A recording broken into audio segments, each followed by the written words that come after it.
One of the country's top journalists, Barry Bateman, recently announced that he is joining AfriForum, and particularly AfriForum's Private Prosecutions Unit, where he will play a strong role working with Advocate Gerry Nel and his team, also to communicate what the Private Prosecutions Unit are involved with.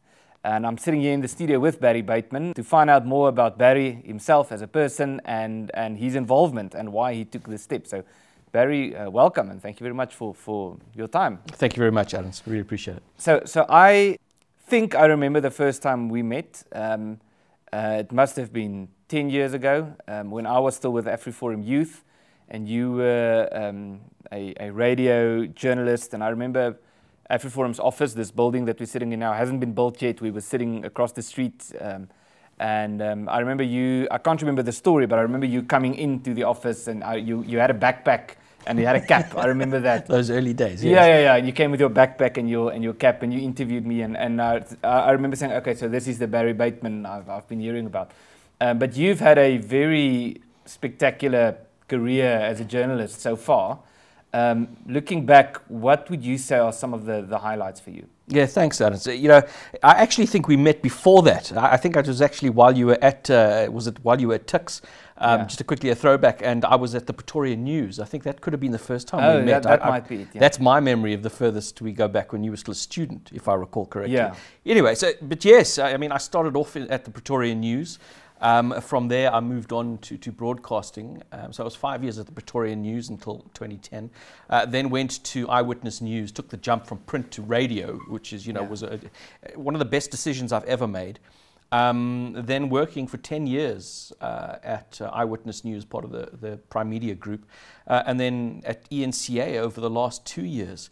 I suppose most people think, they hear my name and they're immediately associated with the Oscar Pistorius trial. I mean, I think what pushed me to prominence. But I suppose over the years, some of the nicest stories I've covered generally come down to holding people to account. And we can discuss it later, which is partly why I've made this decision to come here. But what a driving force for me as a journalist has always been this question of accountability. And I go back and I think of it about 2012, and you might recall the story of Balti, which was Ndumiso Draka, who was the former deputy chief of the Tshwane Metro Police.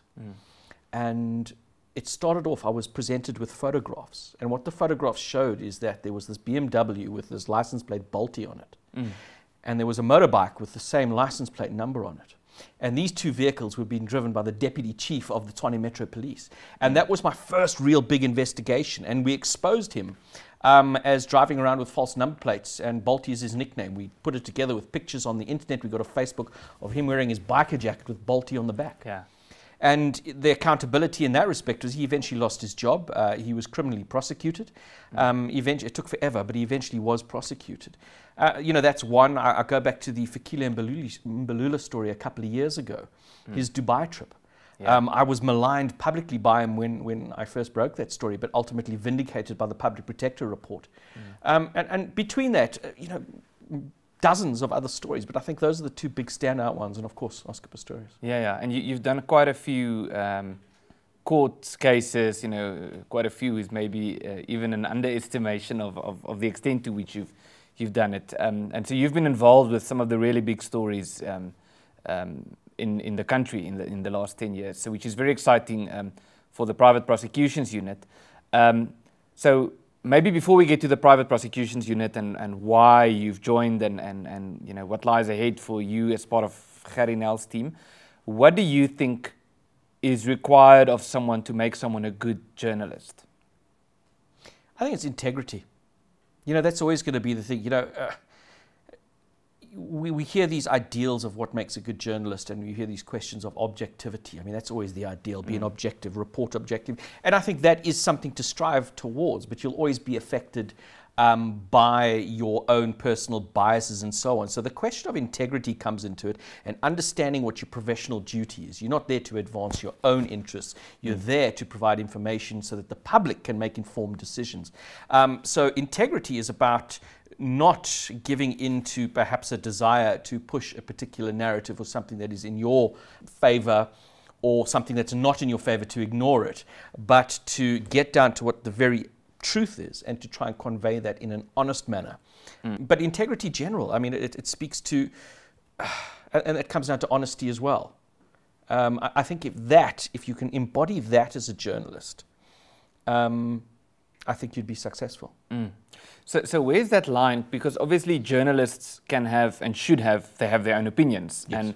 and they can express their own opinions, but then there's this warning that you know, they should be objective. So where's the line, or how do you approach that? Because I know journalists get under a lot of fire for this, well, that's just your opinion and so forth. So how do you approach that, or is the approach, could the approach be that journalists should be completely objective and put their opinions on the shelf? Or is it on the other side of the argument to say that journalists have opinion and they should publish their opinions, or is it somewhere in between? Or how do you approach that? I think there's absolutely nothing wrong with journalists publishing their opinions, but let it be recognized as exactly that, an opinion. But when it comes down to their news reporting, which is entirely separate, I mean, you have your editorial pages where opinion would be expressed. When it comes down to your news reporting, don't editorialize your news reporting. And to meet that requirement of objectivity is to strive for, I suppose, balance and fairness. So if you're going to feature a comment from one particular individual, well, at least have the opposing side. And I mean, it's sometimes difficult in politics, but it goes through everything that you would report on.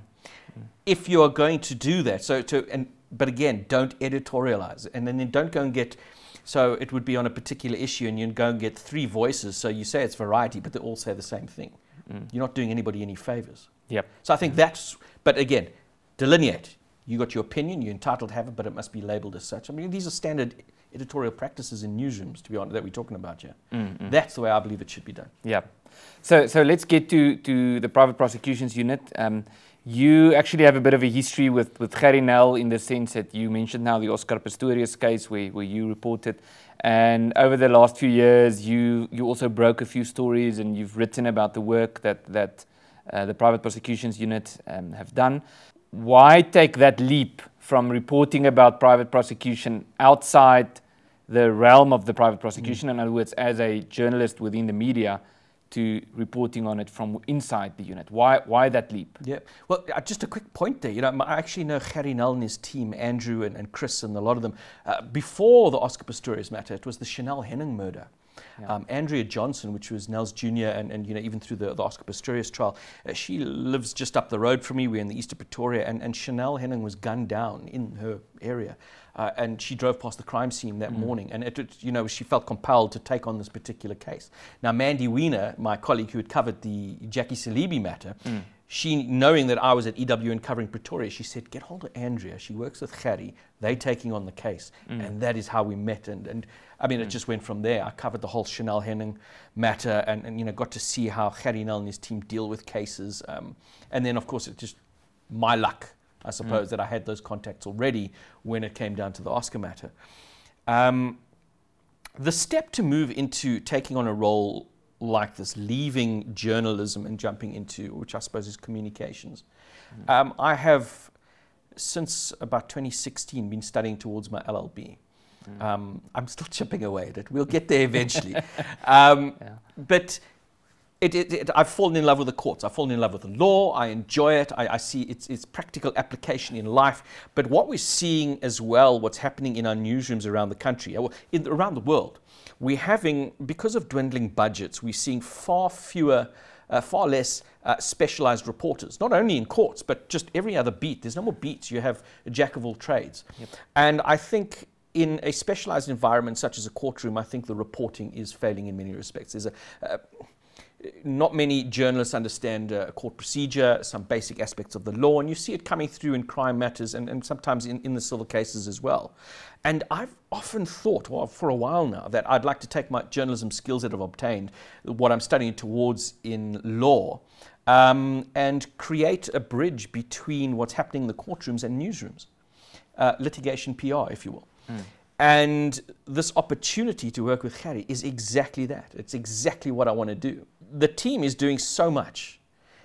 You hear about the high-profile matters. It's usually on a press conference in the room we're sitting now.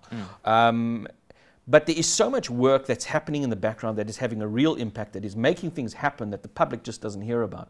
I want to be able to package that in a manner, taking my journalist skills and understanding of the law and presenting it, so to tell these good stories where people are being helped every single day.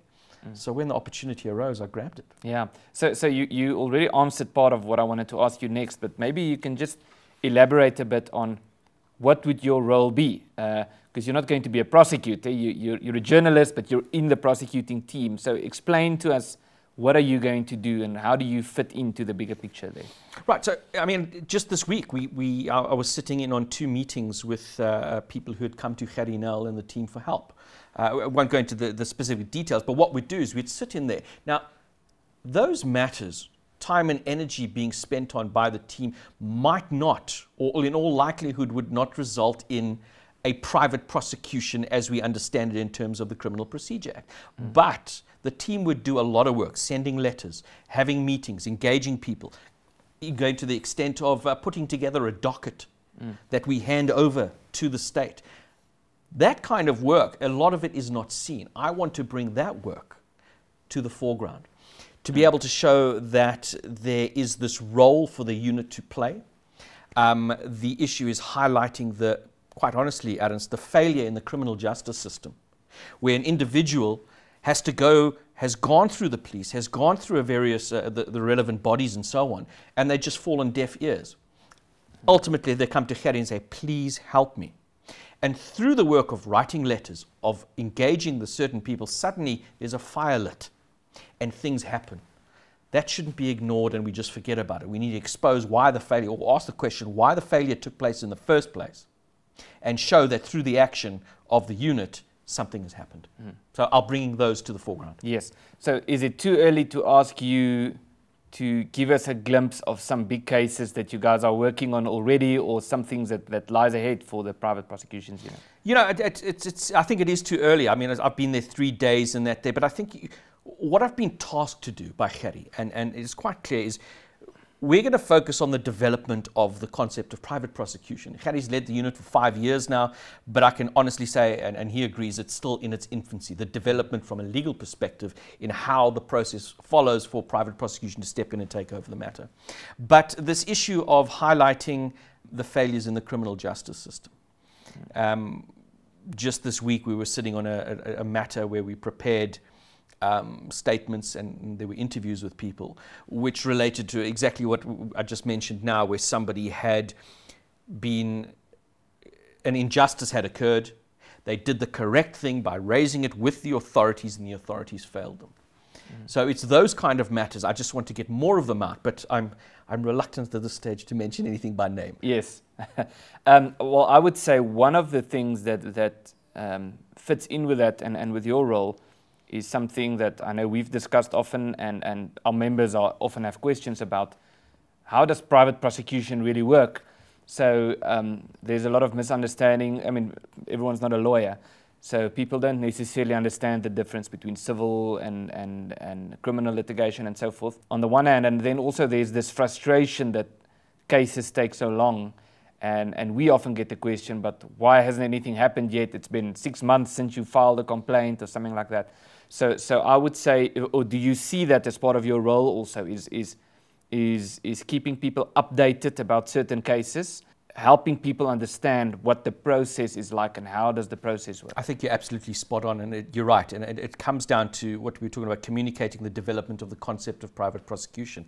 I was with Gerrie last night. He did an interview live for one of the TV channels. And one of the questions what he was asked was about private prosecution, and they referred to the private prosecution in the Senzo matter. And Gerrie had to correct the person, say, no, this is not a private prosecution matter.